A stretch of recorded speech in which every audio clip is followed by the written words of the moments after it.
इमरान, मैं इसके बाद आपकी तरफ आता हूँ जुडिशल कमीशन वाले मामले के ऊपर। तो हमाद भाई जो हैं वो ट्रैफिक में फंसे हुए थे और पहुंच गए हैं। शुक्रिया हमाद साहब हमें ज्वाइन करने के लिए। ये भी बात हुई थी बुशरा बीबी के आज के बयान की, जबकि जो भी इतलात आई हैं और जो कुछ मनाजिर दिखाई दिया है उनकी बात में उस तरह से वजन नहीं लगता। लगता यही है कि वो कुछ एक्सप्लेनेशन दे रही हैं जो उन पर तनकीद हुई है सारी, कि वो क्यों चली गई डी चौक से पार्टी के अंदर। और सोशल मीडिया पे आपको पता ना, जो तहरीक इंसाफ के सपोर्टर्स हैं वो उन्होंने भी बड़ा शोर गोगा मचाया, बुशरा बीबी पे तनकीद बड़ी हुई। तो क्या आप ये समझते हैं कि ये सियासी बयान है या इसमें कुछ हकीकत भी है कि उन पे गोलियां चल रही थीं और उनको फिर वहां से भागना पड़ा? जी, हमाद साहब। रजा भाई, गोलियां बिल्कुल चली थी, लेकिन मैं जरा हकाइक की तरफ आऊंगा। आज कुछ मजीद इंफॉर्मेशन मैंने ले लिए हैं। आज बुशरा बीबी बाकायदा तौर पर फील्ड पॉलिटिक्स में भी आ गई। वो चार सदे के करीब एक गांव है, खानमाई उसका नाम है, जाहिदाबाद। खानमाई एक बड़ा गांव है, उसके करीब एक छोटा सा गांव है, जाहिदाबाद नाम है उसका। एक नौजवान फोत हो गया था, और यहाँ एहतजाज के दौरान, अब ये मालूम नहीं है कि वो अपने लोगों के हाथों जो जो गोलियां चली थी उससे हुआ या कहीं और से हुआ, ये वाजे नहीं है। और उस नौजवान का नाम ताजुद्दीन है। तो ये बुशरा बीबी वहां पर गई थी, और उनको जो प्रोटोकॉल मिला था वो फुल फ्लेज चीफ मिनिस्टर का प्रोटोकॉल था। और चीफ हम्म। मिनिस्टर के भाई फैसल अमीन गंडापुर भी उनके साथ थे। बहुत सारे हम्म। एमपीएस भी उनके साथ थे, लेकिन जो चारसदे के मकामी एमएनए हैं, फजल खान जो साबिक वफाकी वजीर निसार खान के बेटे हैं, वो बहरहाल मौजूद नहीं थे। और वो वहाँ मकामी इख्तलाफात जो है पार्टी की, उसकी वजह से। और वहां पे बुशरा बीबी ने 1 करोड़ का चेक भी दिया। अब ये नहीं मालूम कि ये 1 करोड़ का चेक बुशरा बीबी ने अपनी तरफ से दिया या उस सूबे के खजाने की तरफ से दिया जो 700 अरब का मकरूज है, और जिस पर 8 आलमी इदारों और ममालिक का कर्ज चढ़ा हुआ है, ये नहीं मालूम। और इसी तरह का रोज रोज दिए जाते हैं पैसे। अभी जब एहतजाज के लिए आ रहे थे तो तमाम एमपीएस को 3-3 लाख रुपए मिले थे, यूथ को 2-2 लाख रुपए मिले थे। उससे पहले लाहौर बार कौंसिल को अली अमीन गंडापुर ने 3 करोड़ रुपए दिए थे, जो पीटीआई के हमायत याफ्ता है। तो ये एक सिलसिला शुरू है, और ये उस सूबे में हो रहा है जो 700 अरब का मकरूज है।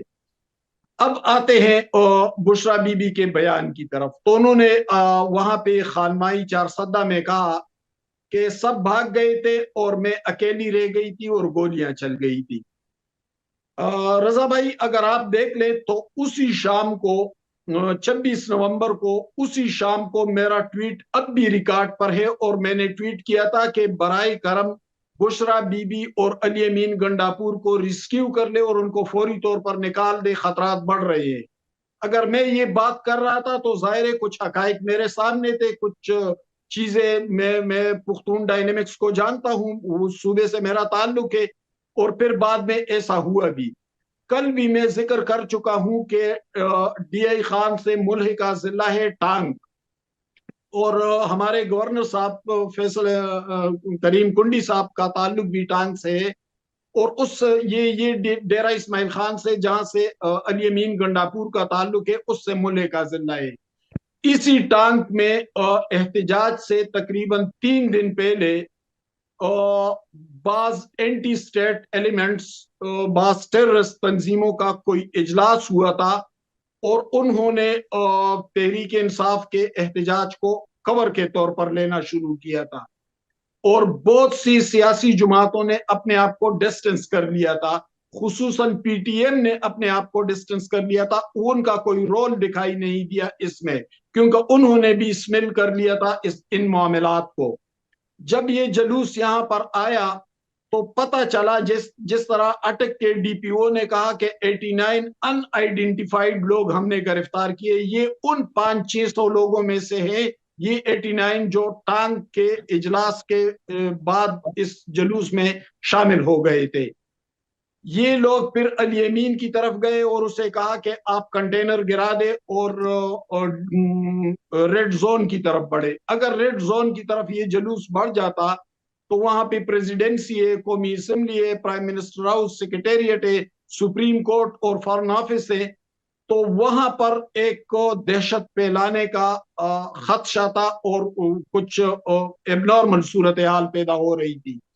علی امین گنڈاپور کو جب اس کا پتہ چلا تو اس نے کنٹینر کے اندر جا کر بشرا بی بی سے کہا کہ اب تو ہم خود پھنس گئے ہیں، ہمیں تو ان حالات کا علم نہیں تھا، اور میں نے آپ سے کہا بھی تھا کہ سنجانی میں رکے، لیکن آپ بار بار کہہ رہی تھی کہ ڈی چوک جانا ہے، اب کیا کریں. اس کو حالات کی نزاکت کا پتہ چل گیا تھا.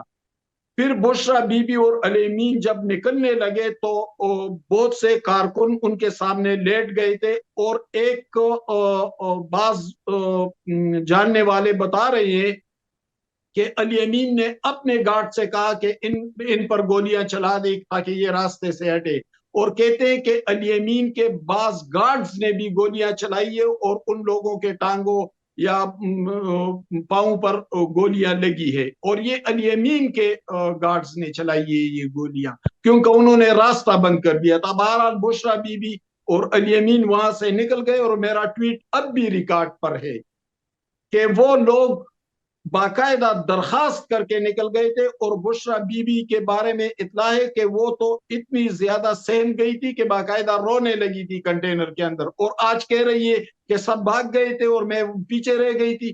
11:15 پر تو انہوں نے G8 کے سیکٹر میں گاڑی کو چینج کیا ہے، اس کی ویڈیو موجود ہے. اور یہ ان لوگوں سے جھوٹ بول رہی ہے کہ ہاں میں اکیلی رہ گئی تھی اور میرے ساتھ کوئی تھا نہیں اور میں تو 12:30 ادھر تھی. جھوٹ بول رہی ہے. میں خود موجود تھا وہاں پہ، موقع پر موجود تھا. اعجاز صاحب موجود ہے، شاید انہوں نے بھی دیکھا ہو. اور یہ صورتحال شام کے بعد بگڑنے لگی تھی، اور پھر علی امین گنڈاپور اور بشرا بی بی خود ان لوگوں کے نرغے میں آنے لگے تھے. اگر وہ نہ نکلتے تو کوئی بڑا حادثہ بھی ہو سکتا تھا. چلو یہ تو اچھا ہوا کہ وہ نکل گئے، ورنہ وہ ریڈ زون کی طرف نہ جاتے تو پھر انٹرنیشنل میڈیا کا فوکس لینے کے لیے وہ یہاں پر بھی کوئی واقعہ کر سکتے تھے. یہ تو وہ شکر کرے کہ ان کو مدد فراہم کی گئی اور ان کو راستہ دیا گیا اور ان کو نکال دیا گیا. اور یہ آج جا کر لوگوں سے کہہ رہی ہے کہ میں اکیلی رہ گئی تھی. آپ تو گنڈاپور سے بھی پہلے جا کر گاڑی میں بیٹھ گئی تھی.